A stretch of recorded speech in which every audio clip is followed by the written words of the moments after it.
Recibimos, tal como fue anunciado, a Nicolás Albertoni, licenciado en negocios internacionales.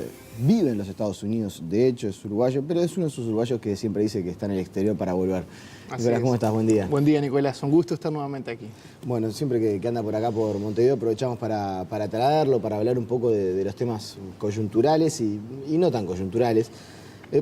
Pero ya que estamos hablando de la coyuntura, a la interna del Frente Amplio se está analizando, empezando a discutir el tema del TLC con Chile. Usted ya ha manifestado, ciertamente, estar a favor de la firma, o de la firma no, de ratificar en el Parlamento este convenio que ya está acordado entre los gobiernos, entre los poderes ejecutivos. ¿Por qué sí? El por qué sí es porque es una ampliación a algo ya existente, primero que todo, que es el AC35, para que sean fáciles, es un acuerdo de complementación económica que existe hace muchos años en el marco del Mercosur con Chile. O sea que lo que está haciendo en Uruguay ahora es ampliar ese acuerdo en términos de bienes, pero todo lo que se amplía más allá de ese acuerdo de complementación que ya tiene sus años, es realmente a favor del Uruguay. Por ejemplo, uno de los capítulos que no existía en el anterior acuerdo es facilitación de comercio, que dicho en fácil es la burocracia de los procesos, ¿no? Es decir, de cómo en todos los trámites que uno que tiene de atravesar cuando está exportando o importando. Bueno, para facilitar esos procesos. Después se abren otros temas, por ejemplo, de un comité de pymes. Nadie puede negar que es necesario ver cómo se le puede dar más espacio y transparencia también a las pymes para que puedan fluir en el comercio exterior, que a veces les cuesta tanto. Y así te podría nombrar varios puntos más de nivel cualitativo, Nicolás, porque acá no estamos hablando de una transformación comercial. Primero, por una razón obvia, las dimensiones del mercado. Acá no estamos diciendo estas cosas con China del otro lado, ¿no? Entonces, al final del día es una enorme señal este acuerdo. Es una enorme señal para primero motivarnos como país a que sí podemos salir a negociar acuerdos.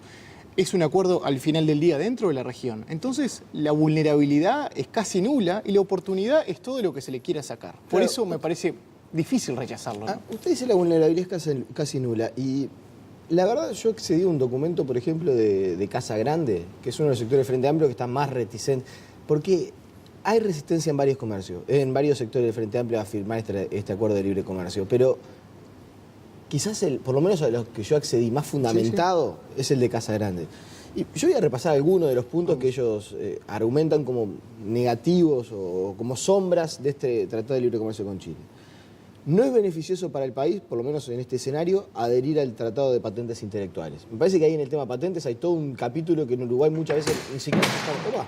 Bueno, tenemos alguna dificultad. Ni siquiera prestamos atención y el tema patentes es todo un tema que generalmente no profundizamos. Uruguay no realizó un análisis del TLC con México, si fue beneficioso para el país en los 15 años que lleva de vigencia. Uruguay, dice Casagrande, no cuenta con equipo de profesionales para negociar este tipo de acuerdos. El TLC con Chile, por ejemplo, dice el sector, había 8 chilenos por cada uruguayo negociando. ¿Te parece antes de seguir punto a punto? Porque digo así, pues si no va a ser difícil recordar. Por ejemplo, por esos primeros, el primero que de alguna forma uno se pone a pensar el tema patentes, que al final del día es propiedad intelectual, dicho más. ¿Cuál es la otra reflexión detrás de esto? Yo no dudo que nosotros tenemos un bajo número de patentes y no podemos salir a talentear por el mundo a decir, bueno, vamos a darnos de que tenemos muchas patentes por año. Pero también está la otra reflexión. ¿Hasta cuándo nosotros vamos a decir en el mundo y hacia adentro que nosotros nos vamos a proteger las ideas, Nicolás? ¿Qué incentivo tiene un uruguayo de innovar? No te digo el año que viene, pero decir, en este mediano plazo, si estamos diciendo como país constantemente que no vamos a dialogar de patentes con ningún país. A mí me encantaría un día profundizar en el tema patentes y dedicarnos solo a la patente, porque ese tema me parece más complejo y porque además, y en este documento de Casagrande está bastante bien fundamentado, que no representa el TLC el TLC dice hacer los máximos esfuerzos por adherir al TCP. Bueno, de hecho, pocos países nos darían esa futurología de propuesta, ¿no? Es decir, bueno, se promueve, se exhorta. Acá no estamos cerrando nada. Ahora, lo que parece tener cierta lógica que dicen es, nosotros tenemos poco más de 20 patentes por año, no es algo que nos mueva la aguja, y Uruguay puede, como al día de hoy sucede, a ningún uruguayo le es dificultoso inscribir su patente en Estados Unidos o en Europa por las vías que hoy existen. Por lo cual, la adhesión al TCP como que no debería tener demasiado beneficio con el actual escenario en Uruguay. Pero Nicolás, eso es clave lo que estás diciendo, porque en realidad estas cosas no se rigen en términos absolutos de cómo está Uruguay hoy en relación a una inscripción de patente en Estados Unidos. Es cómo está avanzando el resto de los países en generar un acuerdo de patentes que después no pueden dejar afuera, porque el comercio no se rige en términos absolutos, es decir, lo que uno está haciendo, es también lo que otros están haciendo. Y si hay otros países que están avanzando en un acuerdo de patentes, yo no digo que lo cerremos el año que viene, pero por lo menos poner el oído, porque después se termina cerrándose eso. El acuerdo de patentes es muy complejo y de verdad, hasta los que a veces seguimos el tema comercio tenemos cierta reticencia a hablarlo porque es de una complejidad grande. Pero lo que trasciende esto es el tema de proteger ideas al final del día. Al final del día el titular grande es proteger ideas. Y nosotros no vamos a poder seguir avanzando en el mundo cada vez más multilateral lisa y llanamente diciendo, no, nosotros no queremos dialogar de patentes, porque hay un tema de los incentivos, que eso es más la cabeza del emprendedor. ¿Yo qué incentivo tengo a competir, a avanzar más allá, si en realidad hay señales de mi país justamente del no proteger ideas y no negociar? Porque obviamente mi mercado es chico, yo capaz genero una idea y yo tengo que tratar de expandirla internacionalmente. Sí, no me quiero centrar mucho en el tema, pero alguien podría decirle, bueno, pero si hoy por hoy no están existiendo problemas para funcionar y hay empresas e innovación uruguaya que está desarrollándose a nivel internacional, ¿por qué arriesgar eso que tenemos a cambio de nada? ¿El por qué arriesgar, o a cambio de un Nicolás? beneficio que todavía no sabemos si existe? Bueno, es como el efecto tiza. Hoy capaz no pasa nada y hasta que se cierre no va a pasar nada, pero el problema es si se cierra, el problema es si se cierra nosotros no somos partes. Ahí pasamos a hacer lo que dicen los gringos de tomadores de las reglas y no proveedores de las reglas, porque ahí nos van a decir, miren, este es el acuerdo, si le gusta bien y si no le gusta no. Bien, simplemente para puntear, este acuerdo con Chile es en el marco de un acuerdo de listas negativas, es decir, lo que no está prohibido, todo se permite. Bueno, eso también no, se advierte como algo que eventualmente podría ser riesgoso para nuestro país. Dice Casagrande que impone restricciones a los gobiernos departamentales que no fueron informados. Hace mucha referencia acerca de si los gobiernos departamentales, por ejemplo, saben de este acuerdo y eventualmente hablan del comercio electrónico. Dice, es llamativo que es algo que no favorece a ninguno de los dos países y sin embargo está allí metido. Es decir, a mí me pareció que, por lo menos como punto de discusión, para decir, interesante bueno, tomemos este documento como base de discusión, me parece interesante, ¿no? Una serie de planteamientos que se están realizando. Bueno, y lo que es interesante es que por lo menos, el documento. Sin duda, que haya puntos. Ojo, yo no vengo acá en nombre de Cancillería y los negociadores a defender nada. Yo como un uruguayo más a defender algo que creo que vale la pena avanzar y creo que le haría bien al Uruguay, te repito, en términos de señales. Pero, por ejemplo, algunos yo de esos tampoco lo puntos... estoy criticando, lo que quiero decir es, me parece bueno el intercambio de decir... Sin duda. Todos hablamos de que parece inadmisible que no se firme el TLC con Chile. Bueno, pero por lo menos apareció alguien que fundamentó por qué no está de acuerdo. E ir más allá del simple no porque es un TLC. Es decir, entonces... Hay varios de esos puntos, por ejemplo el del interior, ¿no? Es decir, de hecho yo soy una persona del interior y siempre esas cosas nada menos porque está la mitad del país también, más allá de Montevideo, ¿no? Entonces, es verdad que yo creo que en la política comercial uno de los temas institucionales que habrá que ver para adelante es, bueno, cómo se comunica estas cosas, más en términos cuantitativos hacia el resto, es decir, esto va a afectar y algunas personas puede tener oportunidad a otras, pero cuantifiquémosla, demos transparencia a los procesos. Todo esto de que fue también un acuerdo bastante secreto, se ha dicho, yo la verdad que no he seguido el día a día de la negociación, eso fue un tema más burocrático, bueno, a mí también me hace ruido, porque al final del día, ¿para qué guardar secretismos en algo que va a hacer uso el ciudadano, el empresario del interior y el empresario de Montevideo y de todos lados? Eso a mí me hace ruido, lo admito, ¿no? Es decir, esos procesos, no sé qué tan secretismo, pero lo he escuchado en toda esta semana de que se repite muchas veces que casi se vieron los resultados y terminó siendo un fast track, ¿no? Es decir, como en Estados Unidos se aprueba esto o no se aprueba. Bueno, admito que eso me hace ruido, pero igual, viendo la conclusión del acuerdo, que eso sí pude ver el acuerdo en general, uno no ve, bueno, ahí ponen argumentos como diciendo de que no se evaluó también el acuerdo con México. Bueno, pues eso es aparte, pregúntele a los lácteos a ver si no le ha beneficiado el acuerdo con México. Entonces, ¿pero no deberíamos profesionalizar al país en cuanto a la negociación de los acuerdos comerciales? Bueno, ¿no debería ser la génesis de decir, tenemos un equipo de Cancillería profesional, no sé, Nicolás Albertoni, queremos contar con usted, queremos contar con, no sé, Ignacio Bartesay, queremos contar con Damián Rodríguez, que está en Casagrande. Formemos un equipo profesional de gente que trabaje y que nos permita como país decir qué nos sirve, qué no... Sí, sí. hacia dónde... Bueno, y tú sabes que yo he mencionado varias veces de que parte de esto también es el avance institucional. Yo creo que una de las cosas que tendría que hacer el actual o el próximo gobierno es generar una base de negociación comercial que vaya en paralelo a la carrera diplomática. Es decir, no es que a veces los diplomáticos con una formación, y vaya es importante, tengan que también estar obligados a negociar acuerdos y tener una fibra comercial que no todos la tienen.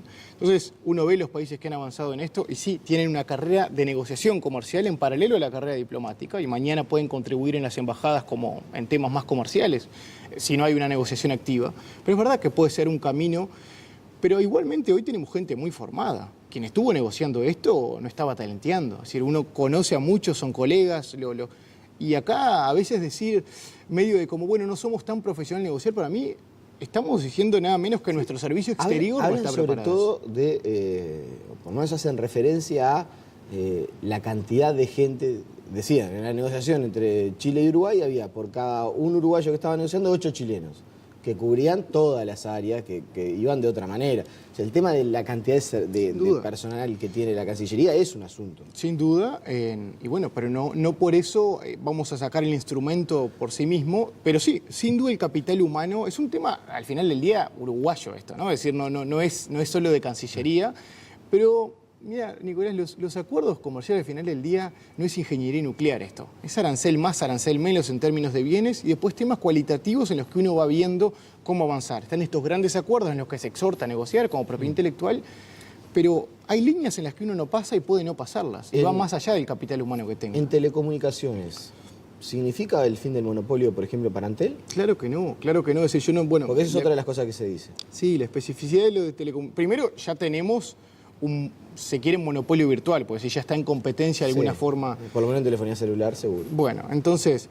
claramente lo que propone este acuerdo, y sabiendo la sensibilidad de eso, no se llega, obviamente, el acuerdo, a la posibilidad de que se rompa el monopolio Antel, claro que no, pero en fin, uno ve como a veces titulares que claro, generan miedo del acuerdo, pero no son lo que lo están diciendo, ¿no? Es decir, obviamente que si seguimos por estos canales de liberalización van a ser temas que vamos a tener que debatir, porque puede venir un país que nos pida que no quiere competir en términos monopólicos dentro del país, dentro de Uruguay, pero no es el caso del acuerdo con Chile.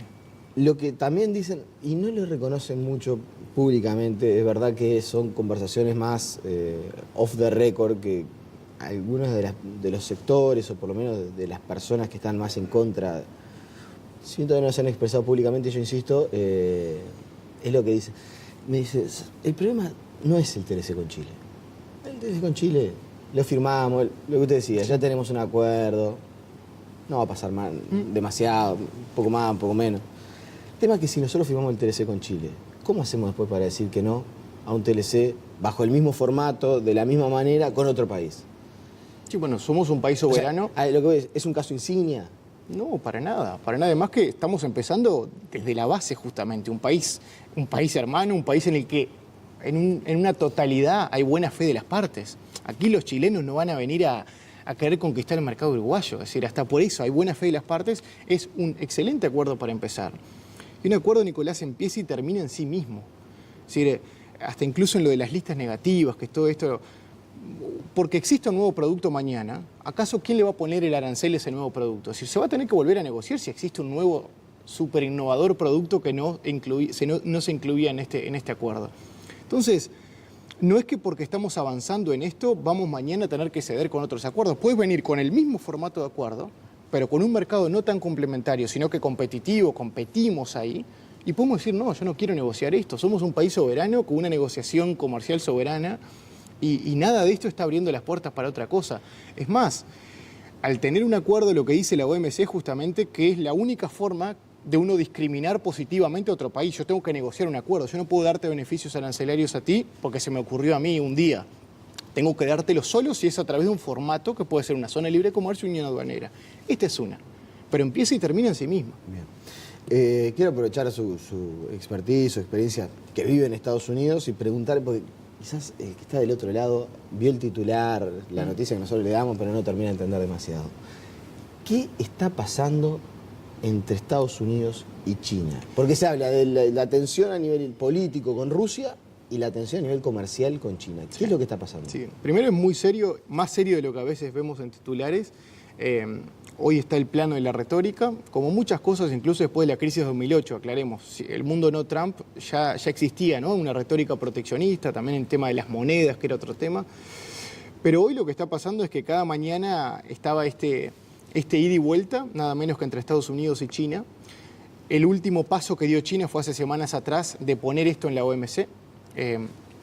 Básicamente lo que sucedió por semanas era de que uno ponía la lista de productos y decía, bueno, yo voy a afectar a estos productos que sabía que estaba afectando a China. China muy estratégicamente los días contestaba con una lista de productos, más pícara todavía, porque afectaba directamente a estados de republicanos, importantes en el Congreso. A veces era muy evidente porque a un determinado tipo de whisky afectaba, ¿no? Es decir, entonces fue también hasta política esa estrategia, uno la veía. Y el último paso, tras la rebatida de Estados Unidos, fue China presentar el caso a la OMC, que una comisión lo está tratando y tiene unos determinados días para expedirse, creo que en los próximos días. ¿Por qué esto también nos debe importar? Porque al final del día, en el sistema de comercio no se puede ir contra un país, por lo que hablábamos recién. Yo no puedo discriminar directamente a un país. La única forma que yo le puedo hacer es cuando yo pongo tan específico el producto que voy a afectar que yo sé que viene de ese país. Es decir, a veces los productos son tan específicos, un auto armado de tal manera que yo sé que solo se exporta de Estados Unidos y ahí es casi que lo esté afectando de forma directa. Pero en general, este tipo de guerra surge sobre productos, sobre la soja, es decir, para un determinado posición arancelaria. Y ahí es donde nos podemos ver afectados. Porque quizá en este tiroteo de guerra, justamente lo que puede suceder es que nos toque a nosotros uno de los productos que están ellos debatiendo. Entonces, si bien parece en el plano bilateral, lo que sucede es que esto está pasando también contra los productos que nosotros estamos exportando. Y en esto cierro sobre este tema y por qué nos afecta. Cuando uno analiza los que pueden ver menos afectados en este tipo de guerras, que parece bilateral, pero como te digo, es más allá de lo bilateral, los menos afectados son los países que tienen una red de acuerdos más sólida, por la siguiente razón. Porque la única forma de que un país pueda hacer una excepción, a decir, bueno, voy a poner un arancel sobre ese producto, pero voy a exceptuar a los que tengo acuerdo. Para que la gente entienda, por ¿Sí? decir algo, si el día de mañana, si Uruguay, no sé si se podría quedar comprendido en el TIFA, pero pongamos que Uruguay hubiera tenido un acuerdo de libre comercio con Estados Unidos. Si Estados Unidos quería ponerle una restricción a la soja, en general iba a exceptuar a Uruguay. Podía, si estaba en el TLC, seguramente nosotros hubiéramos puesto la negociación de la soja sobre la mesa y se regía sobre el acuerdo. No podía decir de un día para otro Trump o quien le toque el gobierno, voy ahora a subir el arancel. Lo que hace al final del día estos acuerdos es blindarnos un poquito más. Es decir, bueno, yo estoy blindado, puedo haber una guerra ahí arriba, pero yo estoy blindado porque hay algo entre partes que yo ya firmé. Ojo, no es la panacea haber firmado un acuerdo con Estados Unidos. Solo estoy diciendo que cuando uno analiza hoy los que se están viendo menos afectados, incluso también analizando como guerra comercial lo que ha pasado después de 2008, que fue también una ola de proteccionismo, más encubierta, pero lo fue. Bueno, los que menos eran afectados son los que están más blindados con acuerdos. Lo que parece bastante claro también es que esto ya está teniendo algún tipo de impacto a nivel del mercado mundial. Yo leí algún informe, por ejemplo, Brasil había incrementado mucho su exportación y el precio de la soja por este tipo de situaciones. ¿Qué es lo que tenemos que esperar en cuanto al precio de los commodities, sobre todo los más importantes para nuestro país, en un momento en el cual internamente ya sabemos que por la cuestión de la sequía, por el tema competitividad, por lo que ya hemos venido hablando casi que durante todo el año, el agro está en un momento bastante particular. ¿Qué es lo que tenemos que esperar en cuanto al precio de los commodities? Sí, ahí quizá el insumo básico, como el petróleo, es el que marca más estas tendencias. Vemos un petróleo en crecimiento, todo lo que está sucediendo en Siria ahora tiene su impacto económico también. Un petróleo que uno ve que va a crecer y va a tener un impacto, en ese caso, en los commodities, claro. Y en esto va a ser incierto, Nicolás, porque la verdad que uno puede ver que en cuanto a la confianza de los commodities, todo esto obviamente desequilibra lo que es las bolsas de valores de los commodities, pero también acordemos que se está refugiando en otros productos que son de valor más agregado, ¿no? O sea que no solo va a ser el factor de los commodities que puede, por la guerra comercial, verse afectados, que yo tiendo a entender que en algunos casos incluso puede ir en crecimiento para lo que queda en el año americano, que termina el verano en julio ahora. que puede haber una tendencia al alza. O sea, podría eventualmente hasta ser un poco beneficioso. Sí, en algunos casos sí, porque si uno lo ve, estamos hablando de dos grandes mercados que lo que están diciendo es reducir de alguna forma la demanda, cosa que es difícil pensarlo en China, ¿no? Es decir, porque al final China va a necesitar de un mercado alternativo y es ahí donde se pueden abrir ventanas de oportunidades para Uruguay. Porque puede cerrar el mercado de Estados Unidos por un tiempo, después la OMC claramente algo le puede decir, pero son las ventanas que si China puede necesitar algo alternativo, Uruguay y mercados alternativos de commodities podrían entrar. Pero repito, son ventanas, son tiempos cortos en los mercados que se pueden dar y que vamos a tener que estar alerta. Bien, en 30 segundos, TLC con Unión Europea. Usted cuando viene generalmente habla con mucha gente, se reúne. ¿Se firma o no se firma? La verdad está difícil. Hoy Mercosur, Unión Europea. Sí. Hoy claramente, por los movimientos que hay, uno lo que siente, por las reuniones que tú decís, sí, se ha complicado lo que uno ve más de lo que se imaginaba. Hace unas semanas atrás parecía que estamos en la recta final y nos animábamos a afirmar de que quizá terminábamos por lo menos el primer semestre con un acuerdo firmado, cosa que hoy yo no estaría en condiciones de afirmar, ¿no? Entonces, obviamente que esto se termina en las mesas de negociación, pero lamentablemente a veces capítulos complejos, sensibles, están complicando todo el acuerdo. Esperemos que esto se pueda extender en el mediano plazo, pero se cierre el acuerdo y que todos esos temas complicados sean para adelante, ¿no? Eso es a modo propositivo, pero en la realidad está complejo cerrar este acuerdo, ¿no? Nicolás Albertoni, le agradecemos su presencia y bueno, volveremos a aprovechar cuando se lo tira toda la estantería, no sé qué pasa. Muchas gracias. Le agradecemos por su presencia. Muchas gracias, Nicolás. La pausa y ya venimos.